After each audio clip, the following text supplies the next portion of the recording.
주와 그리스도가 되게 하셨느니라 하니라. 아멘. 자리에 앉으시겠습니다. 오늘은 부활주일입니다. 이 부활의 의미는 항상 십자가와 함께 이해해야 합니다. 십자가는 부활로 완성되는 것이고 부활의 영광은 십자가에서 시작이 되어지는 것입니다.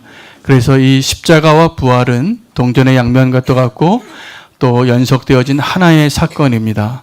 예수님께서 죽으실 때 부활할 것을 아시고 또 부활하셨고 지금 그 부활의 영광을 우리가 확인하는 자리가 되기를 원합니다. 우리의 구원도 예수 그리스도의 부활로 완성되어지는 겁니다. 그래서 우리가 오늘 부활을 기뻐해야 합니다. 바울이 이렇게 고백했습니다. 우리에게 부활이 없다면 우리는 이 세상에서 가장 불쌍한 자로다라고 말하고 있습니다. 이것은 어떤 의미냐 하면 승리하였지만 그 승리를 누리지 못하고 재판에서 승소하였지만 여전히 바뀐 것은 하나도 없는 자와 같은 것이 되는 것입니다. 그래서 십자가의 사건으로 우리의 모든 죄를 다 구원해 주시고 우리의 죄를 다 씻어 주시고 우리를 구원하셨지만 그 구원의 완성인 부활이 꼭 있어야 하는 것입니다. 2014년에 벌써 4년이나 흘렀네요. 그때 대한항공에 부사장님이 그 비행기에 탔습니다. 그런데 기내 서비스에 VIP석에 앉아서 1등석에 앉아서 땅콩을 서비스 받았는데 그 땅콩을 봉지채 가져왔다고 화가 났어요. 화가 나서 그 승무원을 불러서 혼내고 그 승무원의 부장되는 중간 간부를 또 불러서 그 비행기에서 무릎 꿇게 했습니다. 무릎 꿇게 하고 그래도 화가 풀리지 않고 이것을 규정대로 한 것이라고 매뉴얼을 갖다가 주니까 화가 나서 이 부사장이 명령을 합니다. 비행기를 돌리라고. 그래서 비행기가 이 부사장이 내리고 또 이 승무원도 내리고 그러느라고 같이 내렸는데 하여튼 여러 가지 이유로 큰 무리를 일으켰어요. 그때 그 사건을 국민들이 알고 분노했습니다. 그리고 또 이것이 잘 재판이 되어졌는데 어떻게 결과가 됐냐 하면 그 부사장이었던 분은 이제 사장직을 그만뒀고 그 승무원이 그 해직을 됐다가 다시 복직이 됐는데 굉장히 오랜 어려운 시간을 보낸 것 같아요. 그래서 얼마 전에 기사가 났는데 이 부사장은 다시 계열사 사장으로 취임을 했고 이 박창진이라는 승무원은 너무나 험난한 시간을 보내서 뒤에 뇌종양이 이렇게 주먹만하게 생긴 사진이 올라온 것을 봤습니다. 참 안타깝더라고요. 우리가 만약에 부활이 없으면 이런 겁니다. 우리가 이겼는데 승리했는데 하나도 안 바뀐 거예요. 그리고 계속 갑질은 계속 되어지고 상황은 바뀌지 않고 그런 모습으로 사는 자로 남기 때문에 부활이 없다면 그리스도인이 제일 불쌍한 사람이라고 바울이 이렇게 이야기한 겁니다. 좋은 비유가 됐는지 모르겠지만 예수님의 십자가의 사건은 그러나 그렇지 않다라는 것입니다. 그런데 아직도 이 예수님의 십자가 사건과 이 부활의 사건에 대한 오해가 많습니다. 예수님이 부활하셨는데 그 빈 무덤에 무덤을 지키는 자를 세워서 그 무덤이 열리고 예수님 부활하신 것에 대해서 믿지 못하게 하고 거짓 소문을 내고 그리고 그 예수님의 부활 사건을 지금도 덮어두고 가려진 사람들이 너무나 많이 있기 때문에 우리는 예수님의 증인이 되어야 합니다. 예수님이 십자가에서 죽으셨다가 부활하셔서 승천하실 때 뭐라고 우리에게 부탁하고 가셨죠? 사도행전 1장 8절에 성령이 너에게 임하시면 너희가 권능을 받고 온 유대와 사마리아와 땅끝까지 이르러 뭐가 되라고요? 내 증인이 되리라. 제가 오늘 말씀 묵상하다가 이 의미가 다시 새로워지는 거예요. 여러분, 예수님께서 너희는 땅끝까지 이르러 내 증인이 되라라는 이 부탁은 또 이 예언은 그대로 되어지고 있는데 어떤 의미냐 하면 너희는 제발 가서 진짜 증인이 되라. 다시 재판을 해라. 다시 그들 앞에서 진실을 말하고 사실을 이야기하는 사람이 되라 입니다. 오늘 그 이야기를 좀 하려고 합니다. 예수님의 십자가 사건과 이 부활 사건의 중심에는 예수 그리스도의 죽음이 있습니다. 여러분, 지난 고난주간에 금요일에 그 시점에 오늘 부활의 날을 맞이하기 전에 예수님께서 십자가에서 죽으십니다. 그런데 그 제자들을 보면 이 부활과 예수님의 십자가의 사건에 증인으로 서기에는 너무나 자격미달의 모습을 너무나 많이 보게 됩니다. 그 예수님이 십자가에 달리셨던 골고다 언덕에 제자가 한 명도 안 나옵니다. 그리고 대제사장의 집에 뜰 안에 몰래 들어가서 그래도 예수님 한번 보겠다고 그래도 그 예수님 가까이 갔던 수제자 베드로는 예수님이 말씀하신 대로 닭이 울기 전에 3번 예수님을 부인합니다. 완전히 실패한 것이죠. 그 예수님이 누구이신가? 예수님이 달려 죽으실 때 그때 예수님이 정말 이 사람은 하나님의 아들이었구나라고 말했던 사람이 제자가 아니라 백부장이었습니다. 예수님의 시체를 거두어서 장사 지내겠다 하고 이야기한 사람이 제자가 아니라 아리마대 사람 요셉이었습니다. 그때 이 요셉이 빌라도에게 가서 이 시체를 나에게 주십시오라고 말하는 것이 얼마나 용기가 필요한 일이었는지 성경은 그 문맥을 이렇게 설명합니다. 당돌히 빌라도에게 그 시체를 요구하였도다. 용기가 필요한 거였습니다. 그래서 그가 예수님을 장사 지냅니다. 그리고 예수님이 부활하신 그 빈 무덤을 누가 제일 먼저 발견했냐 하면 제자가 아니라 향유를 들고 갔던 여인들이었습니다. 이 제자는 도대체 가서 뭐 하고 있는 겁니까? 제자들이 예수님과 3년 동안 함께 살고 예수님과 함께 했는데 제자다운 사람이 한 명도 없는 거예요. 안타깝지 않습니까? 그 완전한 실패 그 밑바닥에 더 놀라운 것은 부활하신 예수님이 그들을 만났는데 이 십자가의 사건에 없었던 제자뿐만이 아니라 부활의 예수님을 만나고도 제자들은 주님을 믿지를 않아요. 알아보지를 못해요. 엠마오로 가는 두 제자가 예수님과 함께 몇 킬로를 걸어가는데 예수님인 줄을 몰라요. 그리고 나중에 우리의 마음이 뜨거워지지 않았더냐. 그렇게 말하는 제자예요. 도마의 경우는 어떻습니까? 도마는 예수님이 부활하신 몸으로 다른 제자들에게 다 나타나니까 불신자 같아요. 내가 이런 증거 해보지 않기는 안 믿겠다. 안 믿기로 작정한 사람들입니다. 베드로는 어땠습니까? 베드로는 그 실패한 베드로를 예수님께 다시 만나서 내가 너를 사랑하느냐 디베라 바닷가에서 다시 회복시켜 주셔야만 했어요.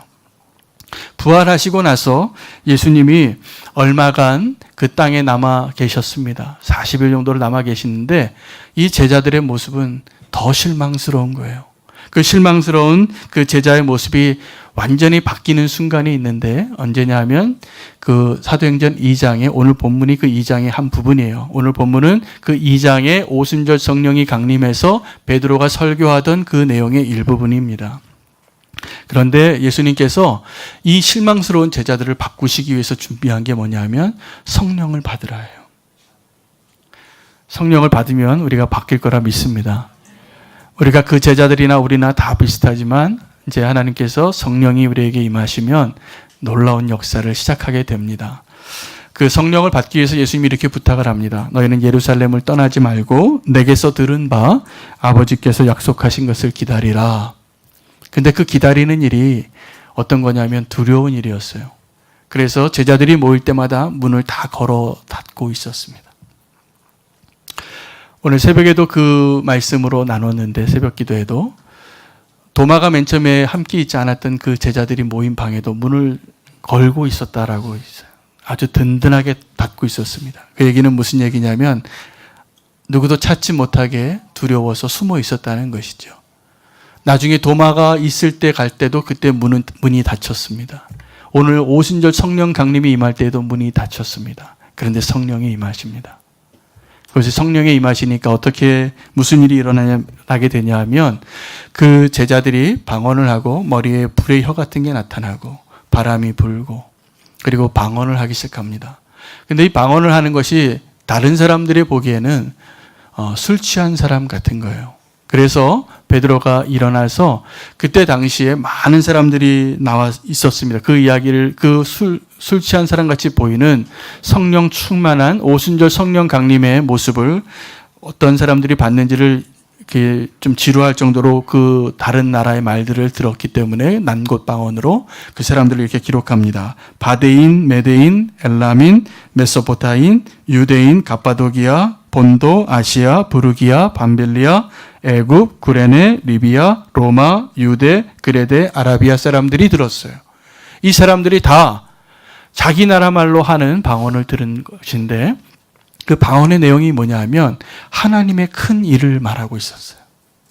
하나님의 큰 일을 갑자기 제자들이 방언을 하게 된 것입니다. 자, 그런데 이 상황을 설명하기 위해서 베드로가 일어나서 설교를 했는데 저는 오늘 그 베드로의 설교가 아니라 재판이라고 말씀드리고 말씀을 전하고 싶습니다. 베드로가 일어나서 변론을 해요. 우리가 베드로 같이 예수 그리스도를 증언해야 하는 건데 베드로가 먼저 그 본을 보였습니다. 어떻게 본을 보였냐면 하나님을 요엘을 먼저 불러요. 자, 요엘을 어떻게 부르냐면 너희가 지금 이렇게 술 취한 사람 같이 보는 것이 이 사람들이 술 취한 것이 아니라 요엘서의 본문을 그대로 이야기하면서 17절부터 이야기합니다. 하나님이 말씀하시기를 말세에 내 영을 모든 육체에 부어주겠다. 그 일이 지금 이루어졌다라는 것이죠. 그리고 그 일은 마지막 진짜 말세 때 한 번 더 이루어질 것입니다. 그래서 이 베드로가 첫 번째 증인으로 호출하는 사람이 요엘이라는 사람이에요. 이 무식한 베드로가 놀라운 성경 지식을 다 동원하고 이 놀라운 증인들을 다 불러옵니다. 여러분 또 한 번 요즘 뉴스에 나오는 이야기를 해야 될 것 같은데 온 국민이 또 한 번 마음이 무너진 사건을 우리가 뉴스를 들었어요. 세월호 사건에 대해서 지난 한 해 전에 온 국민이 촛불을 들어서 그 진실을 밝혀달라고 증인들을 청문회에 다 세웠는데 검찰의 발표에 증거에 입각한 사실을 알려진 데까지만 확인해 보니까 다 거짓말이에요.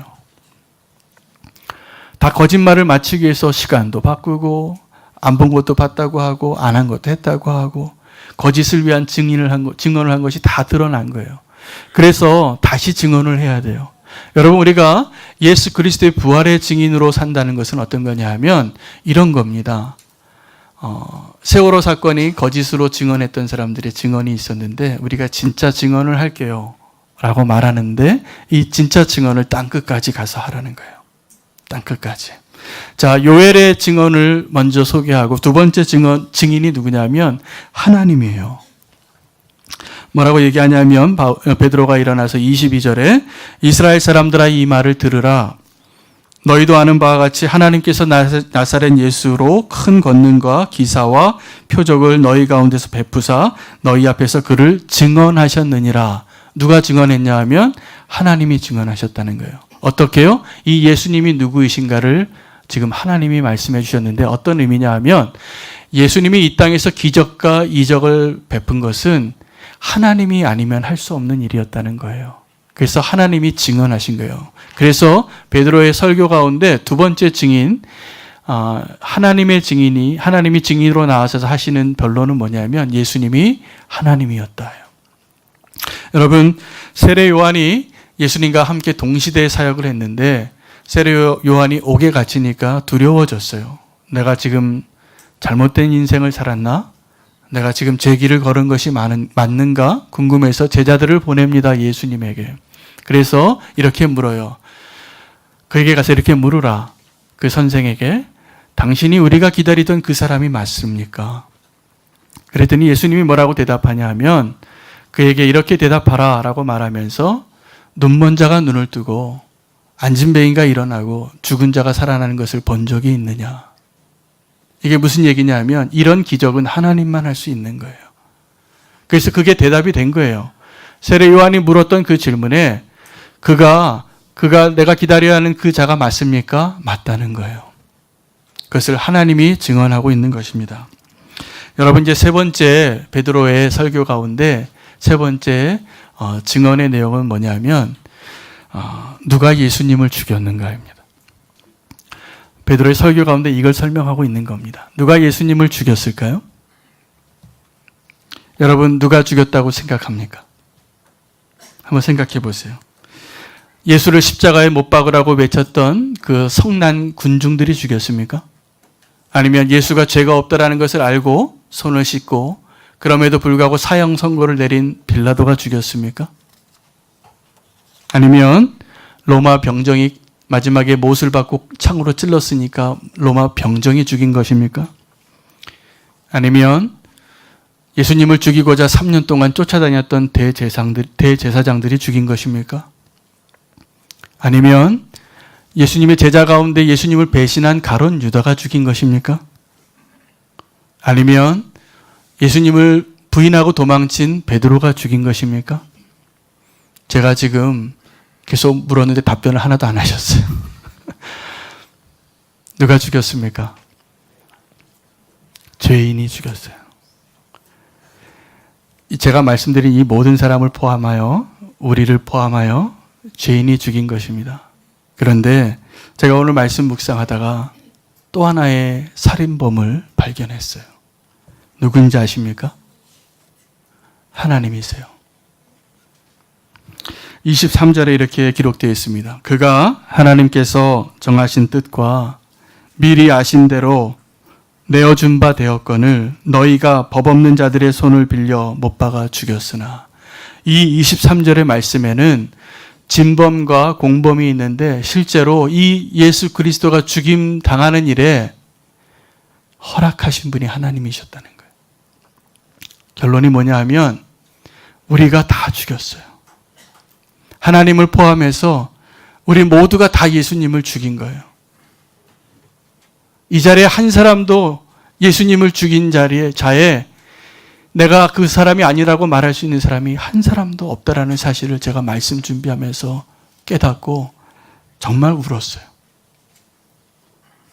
여러분, 예수님을 누가 죽였냐면 우리가 다 죽인 거예요. 하나님을 포함해서, 유대인을 포함해서, 제자들을 포함해서 지금도 무언가 분주히 살아가고 하나님을 알지 못하고 살아가는 모든 사람이 예수 그리스도를 죽였습니다. 그렇게 예수님이 죽어가신 거예요. 그런데 그 예수님을 살리신 분이 하나님이세요. 하나님은 예수님을 죽이기도 하셨고 그 예수님을 살리기도 하신 것입니다. 우리가 이 일의 증인이 되어야 합니다. 베드로의 표현에 하면 이렇게 되어 있습니다. 너희가 죽였다고 얘기해요. 너희가 어떻게 죽였냐 하면 법 없는 자들의 손을 빌어서 너희가 죽였도다. 그런데 그 일이 하나님이 예정한 대로 되어진 것이니라 라고 말하고 있는 것입니다. 여러분, 이 법 없는 자들의 손을 빌어서 너희가 죽였다라는 말의 의미를 잘 아셔야 돼요. 법 없는 자들의 손, 이것이 빌라도를 의미하는 것일 수 있습니다. 빌라도가 예수님이 죄가 없다는 것을 알았던 사람인데 그가 손을 씻고 예수님을 사형 선고하거든요. 이것은 무슨 의미냐 하면 법 없는 자의 손을 빌어서 너희가 죽였도다라는 이 말에는 예수님이 무고하다는 사실을 포함하는 거예요. 예수님은 죄가 없다라는 사실을 포함하는 거예요. 예수님은 죄가 없으신데 법 없는 자들의 손을 빌어서 너희가 죽인 거예요. 이 베드로의 설교 가운데 마지막에 불러드린 증인이 있는데 그 증인은 다윗입니다. 이 베드로가 참 탁월한 명설교자가 되고 구약학자가 됐어요. 이 십자가 사건과 부활 사건에 해당되는 성경 본문을 정확하게 인용하는데 다윗을 불러옵니다. 다윗이 25절에 이렇게 말합니다. 내가 항상 내 앞에 있는 주를 배웠으며 27절에는 주의 거룩한 자로 썩임을 당하지 않게 하실 것이미로다. 그런데 이것이 시편 16편 말씀인데 시편 16편 말씀 다윗의 시편을 인용하면서 이 다윗의 고백에는 주의 거룩한 자로 썩임을 당하지 아니하는 것이 자기같이 표현을 해요. 그래서 이 다윗이 주의 거룩한 자이기 때문에 주의 거룩한 자는 썩임을 썩여지는 것을 당하지 않을 것이다라고 기록하여 있지만 베드로가 증명하는 게 뭐냐면 이렇게 얘기하는 거예요. 형제들아, 내가 담대히 말할 수 있는데 이것은 다윗이 자신을 얘기한 것이 아니다. 왜냐하면 지금 이 앞길에 가봐라. 다윗의 묘가 있지 않느냐. 다윗의 뼈가 다 썩어 있지 않느냐. 이건 다윗이 아니라는 거예요. 그 누군가 딴 사람을 말하고 있다라는 거예요. 누구냐면 그리스도라는 것입니다. 그리고 31절에 한마디 더 합니다. 그가 미리 본고로 그리스도의 부활을 말하였다라고 말하고 있어요. 이 베드로는 설교가 아니라 재판을 열고 있는 겁니다. 그래서 요엘을 불러드리고 하나님을 불러드리고 다윗을 불러드려서 이 예수 그리스도가 누구이고 누가 죽였고 그리고 예수 그리스도의 부활이 어떠한 것인가를 설명하고 있는 것입니다. 예수님은 하나님이 예정하신 대로 사망에 매여 있을 수 없고 부활하셔서 썩지 아니하시고 부활하신 것을 증명한 것입니다. 이 이야기까지 설교를 마치니까 주변에 있던 유대인들이 뭐라고 얘기했냐면 베드로를 비롯한 11명의 사도에게 이렇게 말합니다. 형제들아 우리가 어찌할꼬. 형제들아 우리가 어찌할꼬. 베드로는 그들에게 이렇게 얘기합니다. 너희가 각각 회개하여 예수 그리스도의 이름으로 세례를 받고 죄 사함을 받으라. 그리하면 성령의 선물을 받으리라. 이 약속은 너희와 너희 자녀와 모든 먼 데 있는 사람 곧 우리 주 하나님이 얼마든지 부르시는 자들에게 하신 것이라. 여러분 우리가 증인이 된다는 것은 뭐냐면 베드로처럼 다시 재판을 열어야 돼요. 다시 재판을 열어서 누가 예수 그리스도를 죽였고 누가 예수 그리스도이고 예수 그리스도의 죽음이 어떠한 것이고 부활이 어떠한 것인 것을 이야기하면 어떠한 것을 경험하게 되냐면 주변에 있는 사람들이 형제들아 우리가 이제 어찌할꼬 라고 회개하고자 나오는 사람들을 보게 될 것입니다. 여러분 우리가 증인이 되어야 하는 것은 이겁니다. 이 베드로도 그렇고 다윗도 그렇고 우리가 언젠가 하나님 앞에 우리가 증언할 거예요. 하나님의 심판대 앞에서 설 겁니다. 그때는 거짓말을 못하고 내 행위로 하나님이 심판할 것이고 내 삶을 다 주님께서 펼쳐놓은 그림과 같이 보시면서 우리를 심판하실 겁니다. 그런데 그 하나님 앞에 서는 마지막 재판 그날 가기 전에 우리가 오늘 미루지 말고 준비하고 다시 열어야 할 재판이 있습니다. 오늘 베드로가 설교했던 바로 그 재판이에요. 그래서 사람들에게 증언할 수 있어야 돼요. 온 유대와 사마리아와 땅끝까지 이르러 이 증인이 되어야 합니다. 우리가 그곳에서 그런 증언을 하게 될 때 사람들이 우리에게 와서 물어야 해야 돼요. 어떻게요? 그러면 우리가 이제 어찌하면 좋겠습니까? 여러분 주변에서 오늘 그런 이야기를 혹시 듣고 있지 못하다면 우리가 진실을 드러내지 않고 숨기고 있는 자들이에요. 우리가 믿고 예수 그리스도가 우리를 위해서 죽으셨고 하나님이 살리셨고 이제 그 예수 그리스도의 부활로 우리가 어떠한 삶을 사는 것을 우리가 선포하고 증인이 될 수 있다면 우리 주변에 있는 사람들은 오늘 베드로에게 찾아와 많은 유대인들이 형제들아 우리가 어찌할꼬 라고 물었던 것처럼 그런 소리를 들을 수 있어야지 진짜 증인인 증거입니다.